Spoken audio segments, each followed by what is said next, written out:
So stressed out. You need to take it down a notch. Woo! Yelling at the equipment doesn't make it work. Wasn't doing anything. So It needs to be taught a lesson. well, let me know how that works out.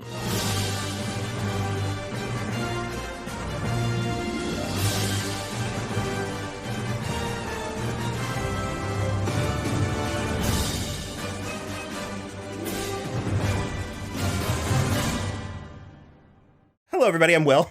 Oh, I'm Kristen. And we just watched WandaVision, episode 9, series series finale. So We'll see. I think so. I mean, what? She's just going to go on vacation back to Westview? There is a continuing story. Not in Westview. No? Why does it have to be Westview? I don't know.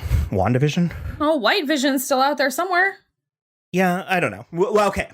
So, White Vision is inferior. I kind of liked White Vision. He's fine. Okay. Full disclosure, I have to look at this two ways. Okay. Did this give me what I wanted? No. Kind of not even close. For me, it kind of did. It gave me the proper closure for the TV show.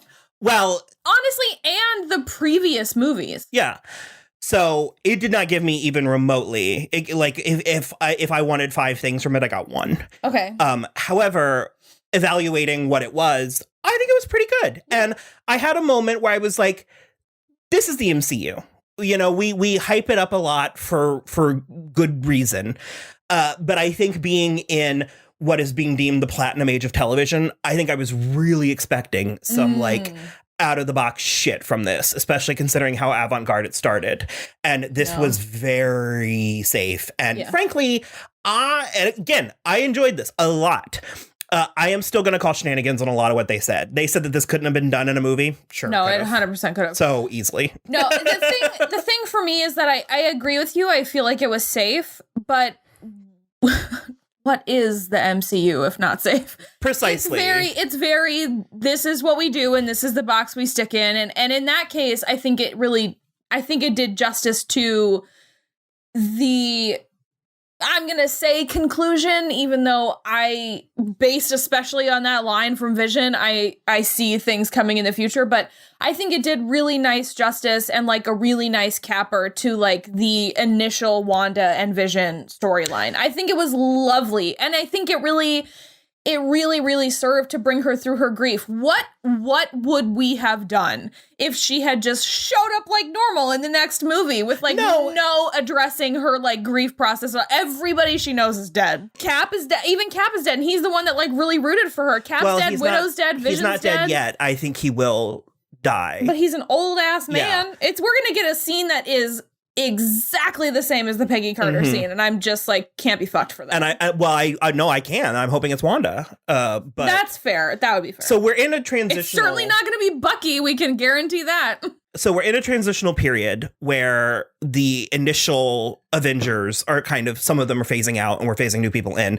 And so if a character like Wanda Maximoff is going to take marquee billing, she absolutely needed this. Yeah, 100%. Again, as a Disney Plus sitcom about the MCU, this was great. Yeah. It was just so well done and it was just so light and fun. And I really did enjoy it. Overall, you mean? Yeah. I didn't seek them out. It was done to me against my will, but I did see a lot of the fan theories and stuff. There were so many really good ideas, none of which happened, even remotely. I did get some... The MCU is always going to be right down the middle. Then they're going to fall out of favor. They need to innovate. I think they're going to fall out of favor with people like us. They're not going to fall out of favor across the board. Oh, I think they need to innovate a little bit. I think they need to a little bit of a makeover. I'm hoping Phase 4 does that because the Multiverse of Madness sounds insane. But we didn't even get that here. It's like we didn't get any of the stuff where I was thinking that the people were teasing the huge cameos and all. None of it. Like none of it. The coolest thing that we got was Evan Peters. But what was cool about that to me was I thought that was how they were addressing the X-Men. Sure. And no, it was a boner joke. So it just sort of was just a boner joke. He was inconsequential. Well, eventually, yes, he was inconsequential. I think what is okay, where we're standing now, what it feels like to me is going to happen is that all 3 of the shows are going to feed into the Multiverse of Madness, because we're not getting that this year. That's a next year thing, right? Yeah. That's a 2022 thing. I think. So I think they're all 3 going to kind of build on each other, and they're all going to feed into that. Mm-hmm. Plus, I know it's not like an actual like teaser into the Multiverse of Madness, but like that scene at the very end of the credits with Wanda, like doing all of her Doctor Strangey looking shit. I think that is definitely a precursor. That is the 2 things that I did want, that I did get, is number 1, a costume. Oh and my God. it's great. Woo! We're gonna get a new doll. Well, they haven't made it yet. I'm hoping. Well, they will. They're going to, and we're gonna purchase it. If you don't have enough points on your Hot Toys, I'm gonna purchase it for you. I mean, it's amazing. It's literally amazing. Her outfit's so good. We finally have skin. There's finally, I mean, it's shoulders and arms. You can tell Elizabeth Olsen has arms. Yeah. It actually looks like the X-Men costumes from like the last 2 X-Men movies. Certainly the Apocalypse one. And I like that. That's a good thing. It's really towing the line right in between like the like movie costumes and the comic costumes. Mm-hmm. It is absolutely good enough for both, and I love it. I weirdly like the leggings. Mm-hmm. They had like it's very, almost like garters or like it's very like synthy, sort of like the like Black Widow's like pants and stuff always were. But there was like striping, and then she had like 2 little not bustles but like hip things, almost like a peplum, but and a little for lower. a second I actually thought they were connected to the tights. I thought it was like a garter, and I was like, I loved towing that line, because famously in the comic books Scarlet Witch is wearing straight lingerie, like and it was one of the things they promised her when they were courting her for the role, is they're like, you will never have to wear that costume. And if I were Elizabeth Olsen, I'd be like, but can I? But could I wear that costume? So this was great. Should I so choose? She's got Tawny Katane hair. That's great. The headdress, and as we clarified at the end, the entire costume is magic. Yeah. So it can just sort of appear on her. What? She at the end of the episode, she flies off, and like her day clothes turn into the costume, and Kristen goes, "Oh wow!" Ooh. And I sincerely, as straightforwardly as I could, yeah, I was magic. like, "Oh yeah, it's magic." And Will thought that was so funny. I was like, "No shit, it's magic." What do you think? I'm dumb? You think I'm new here? I just. You think I'm funny like a clown? Funny like I'm a clown. I amuse you.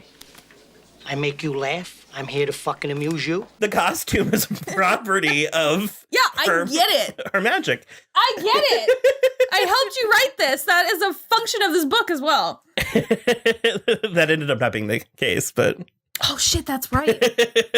Initially, Cinderella's dress was a property of the shoes. When she put on the shoes, it magically became around her. And it does not anymore. But I love that we have legit magic, like just magic, because they were really towing the line with the Thor stuff. And I like that finally the MCU was like, no, this is just straight witches. Just witches. It's straight up witches. Salem witches. Wizard of Oz references. Yeah. The fucking Agnes. Boots, with the boots under the car. Also, DCEU Man of Steel. This show knows how to do Jesus illusions. There were 2 in here because Agnes said something to Wanda about like who you are, and she says, "I am not what you say I am." Ooh, yeah. And then also, I really like this whole like reverse Adam and Eve thing they had going on. Like she created him from her rib. Yeah. Oh, yeah. Because she said, "You're the part of the Mind Stone that lives in me." Oh, God.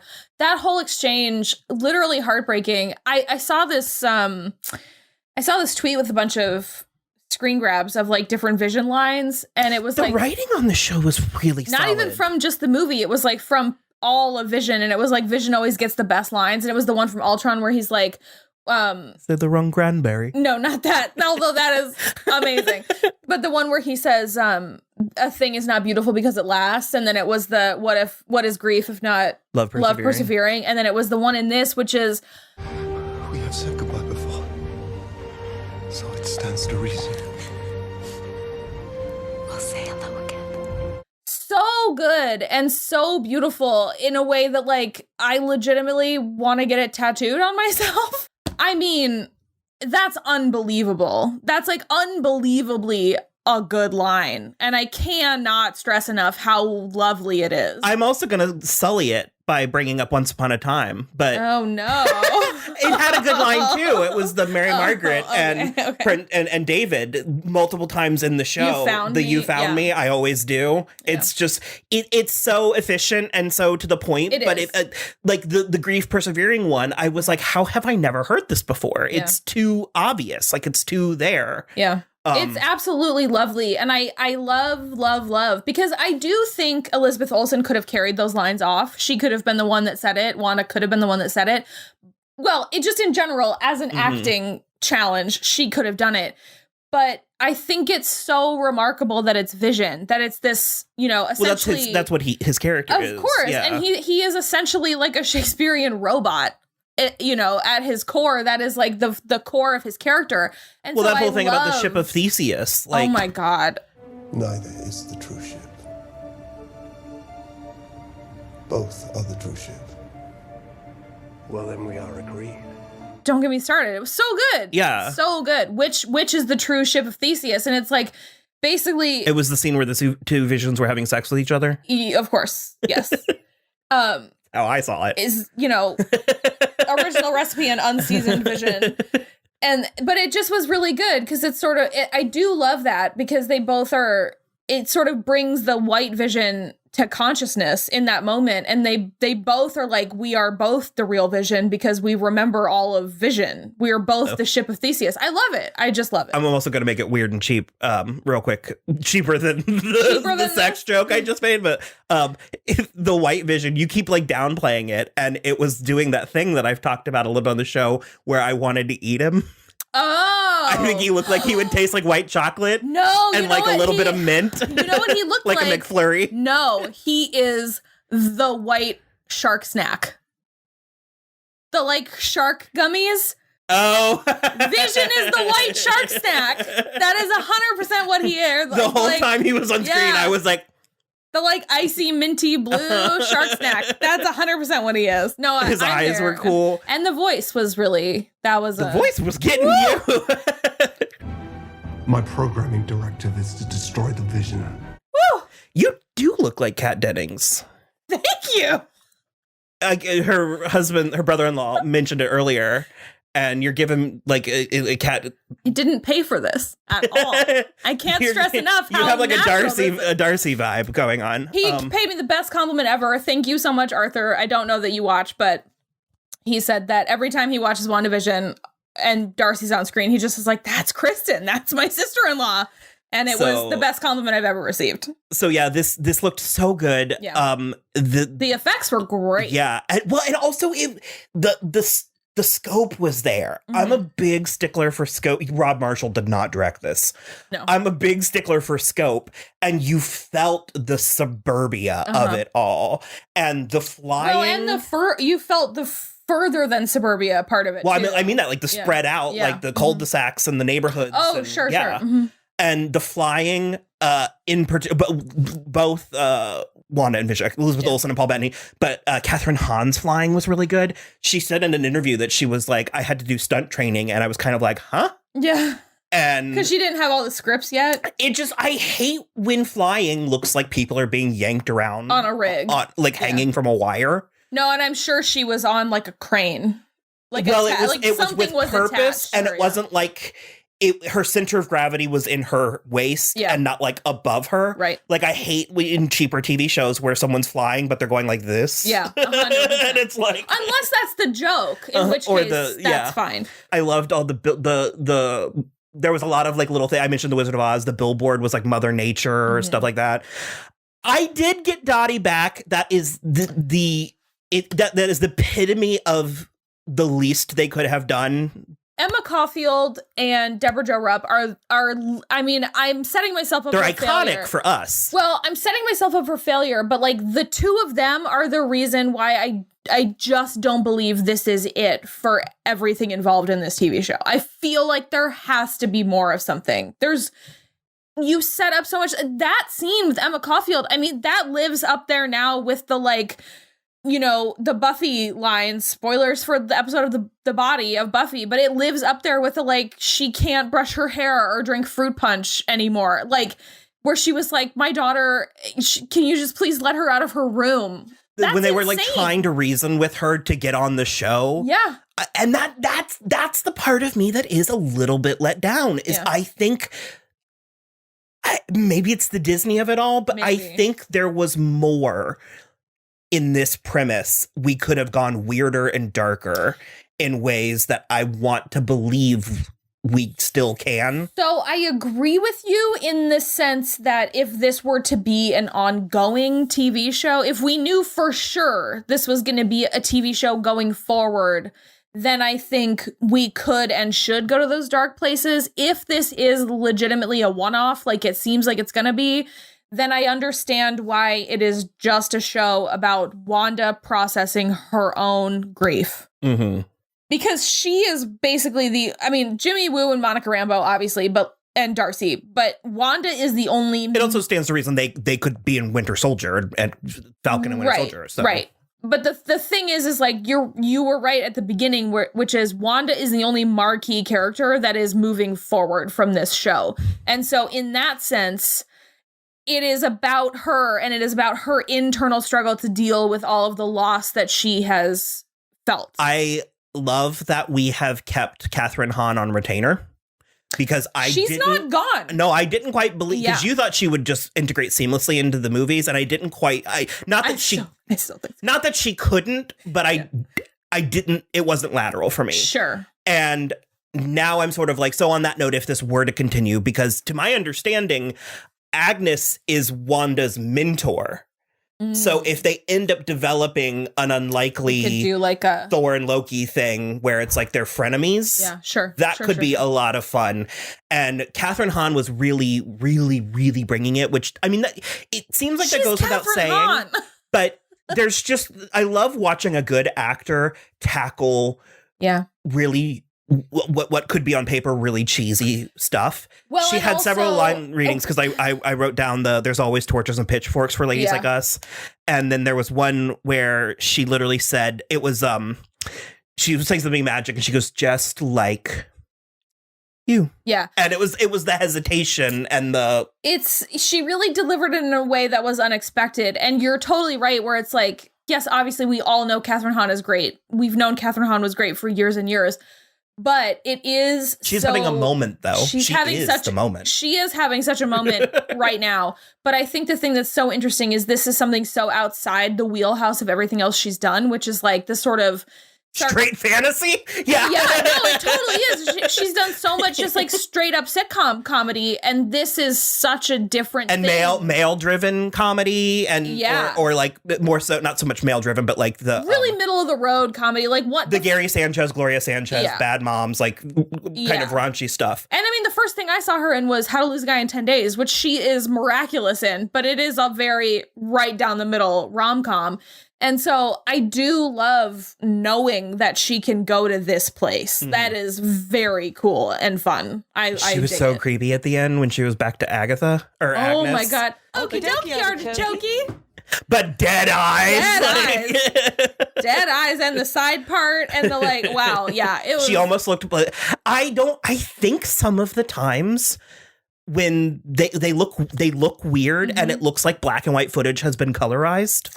Probably. And I think sometimes they either filmed it in black and white or they made it black and white and then color. I don't know. But sometimes it looked like it looked processed. Almost every frame of like a backup character looks like it has been through like 3 Instagram filters, but like on top of each other. Yeah, it's bizarre. I do love it though. Also, this piggybacks onto if you watch our weekly just movie episodes, this Friday, today, we talked about Man of Steel, and I was criticizing the direction, especially the like snap zooms in on things. They did that in here, but I could follow it and didn't feel like I needed to throw up.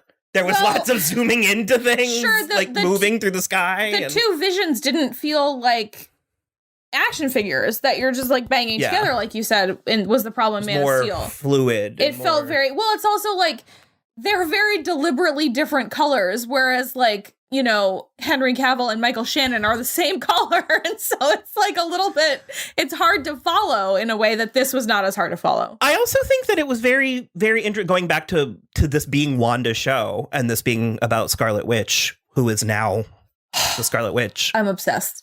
Do you want to talk about the costumes more? I can describe it again.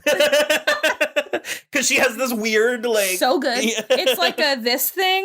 I Like could almost... it made me truly appreciate just how hideous her previous costume was. This one was great. She wears this for 5 seconds in Ultron. Yeah. I'm so glad I got this doll. I think I already explained it was like a limited edition. No, I loved this one. The one she wore for like 3 movies, it was like a Fredericks of Hollywood corset. Right. With like pleather pants. Yeah. And then a half duster. Mm-hmm. What? I and like in the moment I was like, yay! And now that I see like an interesting costume, I was like, oy. That was terrible. It's like not even a good one. Like it's not even a good duster. Like Spikes on Buffy, they just like ran over it with a And truck like 100 the corset times. almost looked like it was made out of like canvas or like windbreaker material. It just it was awful. That's the thing that I like so much about her the new costume is that it looks very functional like all of Black Widow's stuff, but it is also very fashion. It's like fashion but make it hoe. Like or like hoe make it fashion or whatever it was. You just secured we're gonna do. God damn it. We're gonna do America's Next Top Model. So I did, in spite of even criticizing this, I did fist pump no fewer than 3 times when I watched this. Okay, what for? The first time, literally, like in a way that I haven't since the finale of season 1 of Game of Thrones, when Daenerys walked out of the fire. Okay. So I did when Darcy smashed Hayward. Yeah.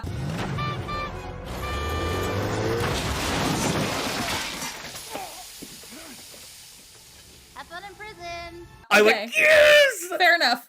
The second was the tiara. Yeah. And the third was just like, the runes.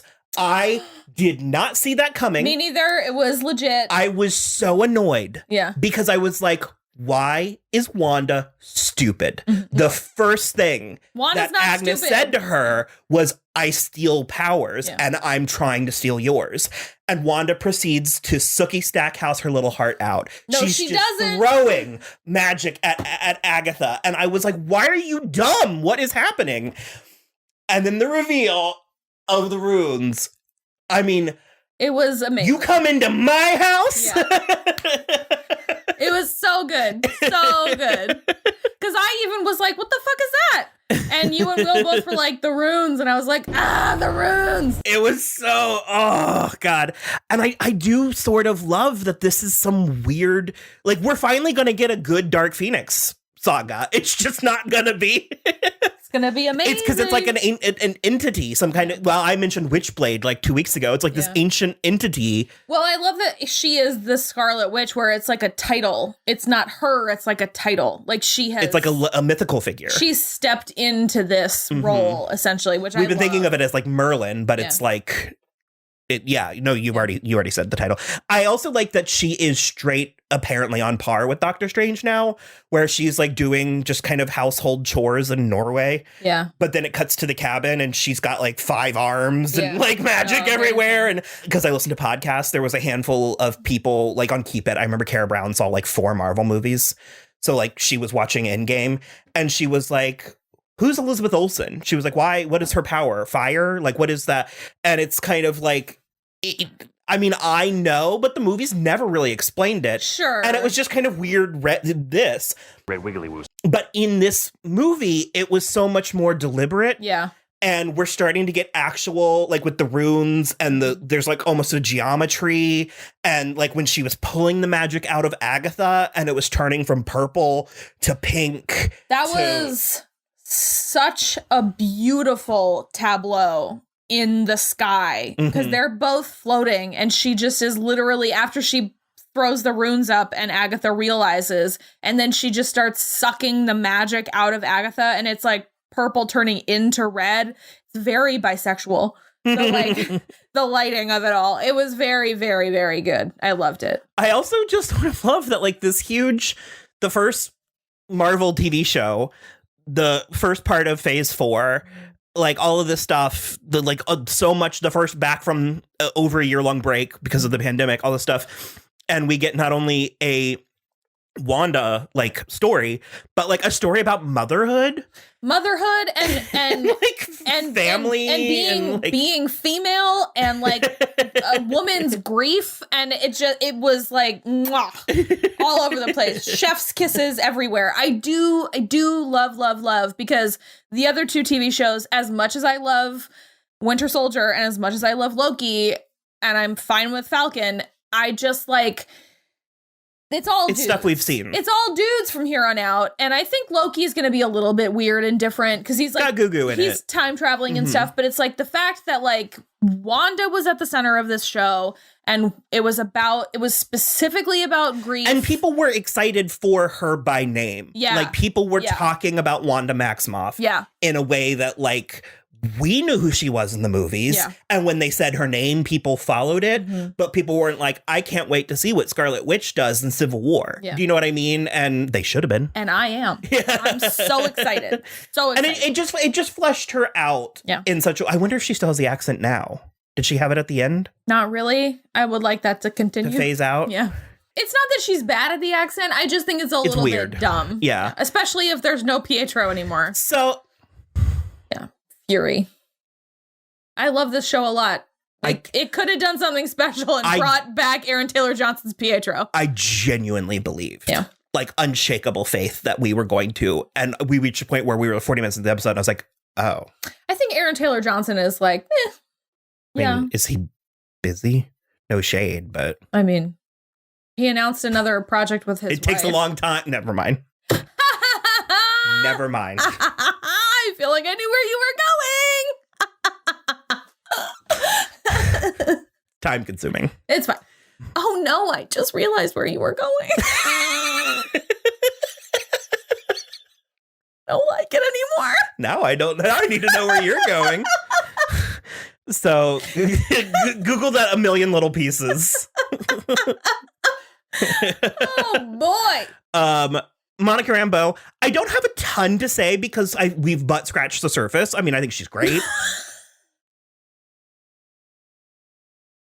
I'm sorry. It sounded like you said we butt scratched the surface. And I've had 2 gins, and that was very funny. We've butt scratched the surface. I get it, but it just was, we butt scratched the surface. You're cut off. I apologize. Butt scratched the surface. Yeah. You did it again. I don't know what exactly her powers are. Bullets were like fusing through her, Sure, and she had some kind of and the photon. Kids too. The kids were doing similar, because she was able to identify, like she could see the magic around the necklace that had Ralph Boner. Boner. We're gonna wrap this up. You'll hear back from us. We'll be back for Falcon and Winter Soldier if you want to stick around with us. 2 weeks. Check out our episodes about other TV shows, about other movies. We have a website. So you can follow us on Twitter at So I'm Watching, or Instagram at So I'm Watching This Show. We also have the website, soimwatching.com, which links out to everything, including the YouTube. If you're actually, no, this is only on YouTube, so you're already watching us. We do have the Patreon, which is patreon.com/So I'm Watching This Show. And then other than that, you can rate, review, and subscribe on YouTube or iTunes or wherever you listen. That's it for us. Bye.